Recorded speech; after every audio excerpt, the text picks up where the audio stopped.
Bonjour Julia, comment vas-tu? Bonjour Cécilia, ça va et toi?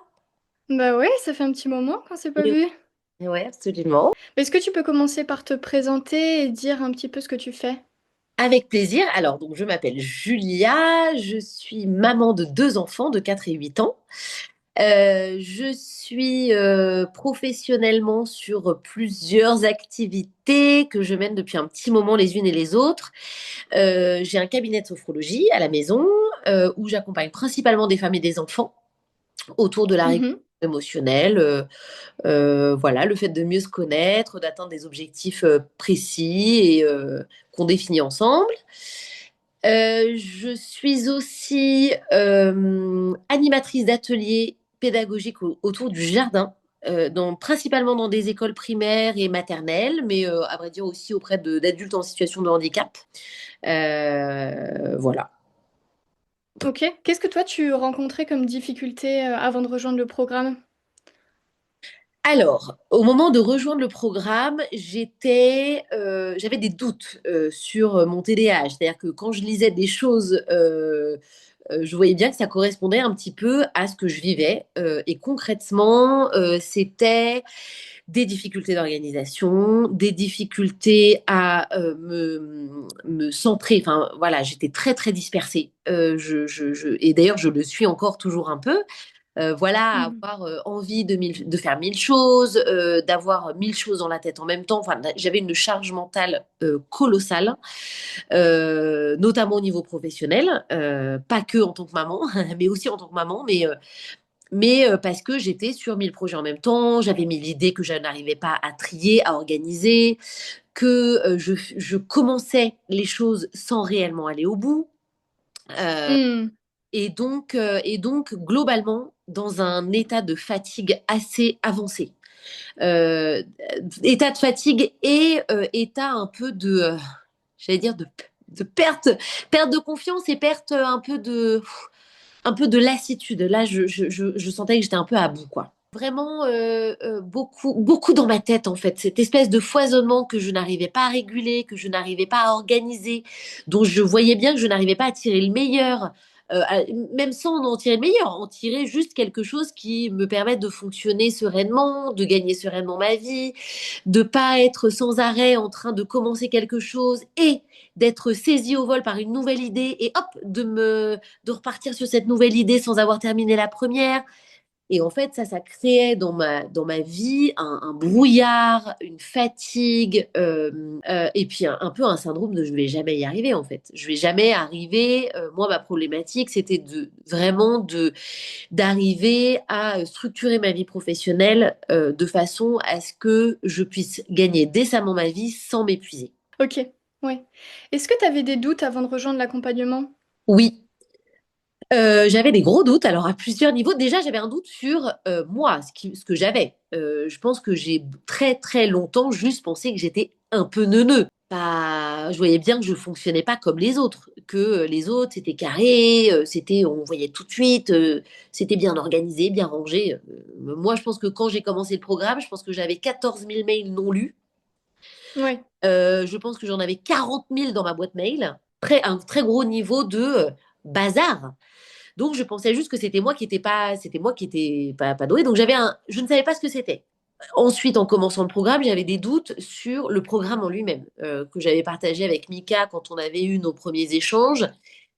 C'est que je suis sur Instagram et des programmes en ligne à distance qui coûtent un certain montant, j'en voyais passer des dizaines et que j'avais de gros doutes sur le fait que celui-là puisse m'aider moi personnellement. Et mon doute sur le programme a été vraiment levé pendant le programme parce que bah, j'ai bien vu que c'était extrêmement adapté à ce que j'avais, que effectivement, même si bah, dans quelque chose de général, je me reconnaissais, eh bien, en fait, les solutions étaient vraiment adaptées à mon cas personnel, même si c'était pas que le mien. En tout cas, ça m'a aidé moi personnellement, que ce soit pendant les échanges que j'ai eus avec toi, que ce soit pendant les temps collectifs où j'ai pu apporter mes propres problématiques, mais aussi les temps collectifs où j'ai pu me reconnaître dans les problématiques des autres. Donc finalement, voilà, ça a levé ces doutes-là. Hmm. Oui, je me demande si tu pourrais me parler un peu plus de ton ressenti par rapport à ces espaces de groupe qui étaient menées soit par moi, soit par Mika? Les temps collectifs avec toi, d'avoir une problématique précise, de te la soumettre, que tu puisses détricoter ça de façon extrêmement efficace en un temps record, et voilà, et en gain de temps, du coup, hyper efficace. Et après les temps collectifs avec Mika, là, c'était extrêmement précieux parce que la façon dont moi j'ai vécu ceux auxquels j'ai participé, c'est que on arrivait effectivement avec une problématique. Donc, comment est-ce que je m'organise? Comment est-ce que j'utilise tel outil? Comment est-ce que j'optimise tel moment de ma journée? Comment est-ce que je peux m'emparer de telle solution? Un problème très concret, très opérationnel. Et souvent, ça a débouché sur des problématiques plus larges, plus business, plus parfois même de mindset. Je sais qu'on a parlé à un moment donné de mindset autour de l'argent. Je sais qu'on a parlé des processus pour vendre une offre. Donc moi, ces temps-là, non, c'était à chaque fois vraiment très, très riche, quoi. En tout cas, moi, avec mon profil, je vois bien que tenir quelque chose sur la durée sans avoir de temps de feedback, bah en fait, moi, ça me fait perdre ma motivation, ça me fait perdre mon engagement, si tu veux. Donc là, le fait qu'on se voit une fois par semaine pour discuter de toute la prise en main de ces outils, de la première question que Mika pose quand on se retrouve, c'est eh bien, c'est quoi ta victoire de la semaine? Donc, bah voilà, on partage tous bah, les petites choses qu'on a réussi à mettre en œuvre ou les petites choses qui ont changé, les situations qui ont été débloquées. Et ça, en fait, ça donne du courage pour le lendemain se dire, allez, moi aussi, je veux atteindre cette petite victoire. Donc, vous êtes hyper présent. Enfin, je veux dire, vous vous adaptez. Enfin, ouais, vraiment. Je pense que pour nos profils, il n'y a pas trop de secrets, quoi. Non, c'était très précieux. Ok, ouais, super. Qu'est-ce qui, toi, t'a le plus aidé dans l'accompagnement? Alors, moi, je dirais quand même que ce qui m'a le plus aidé, c'est vraiment le côté hyper pragmatique, hyper pratique. Vraiment, les les vidéos de quelques minutes qui te permettent de débloquer une situation, de prendre conscience aussi de certaines situations. C'est-à-dire que finalement, moi, je pense qu'à un moment donné, je pensais que tout le monde avait 14 000 mails non lus dans sa boîte mail. Je me disais, bah oui, c'est à peu près normal, mais je voyais bien la charge mentale que c'était, un peu insidieuse sans vraiment m'en rendre compte, mais un peu quotidienne aussi. Euh, et en fait, bah oui, non, j'ai mis le doigt sur des choses dont je n'avais même pas conscience, en fait. Donc ça m'a énormément aidé. Que déjà, tu te rends compte que t'es pas tout seul. Et ça, déjà, tu te dis, ah, mais d'accord. En fait, je pensais juste que c'était moi qui étais un peu chelou et qui était un peu pas normal. Non, en vrai, tu te trouves presque une famille. Ça m'a vraiment permis de mieux me comprendre, de mieux euh, accepter, de mieux trouver des solutions, de voir aussi euh, les bénéfices de la mise en place de choses que moi, je n'avais pas encore mis en place. Cette autre chose que je voulais te dire, c'est que moi, enfin ça a été vraiment une révélation. Je m'en suis presque fait un mantra depuis, et il faut que je l'écrive en gros d'ailleurs quelque part. C'est le côté, enfin comment dire, c'est comment est-ce que il n'y a pas besoin de faire compliqué pour faire puissant, efficace, voilà, qui change les choses. Et je me demande ce que tu dirais à des personnes qui sont intéressées par le programme, mais qui hésitent encore à s'engager. Je pourrais dire que, alors déjà, financièrement, oui, c'est un investissement. Et en fait, il faut le voir comme ça. C'est-à-dire que moi, vraiment, aujourd'hui, je ne regrette pas un seul instant, même si, encore une fois, j'étais pas du tout dans une situation financière opulente qui me permettait, enfin voilà, c'était pas du tout le cas.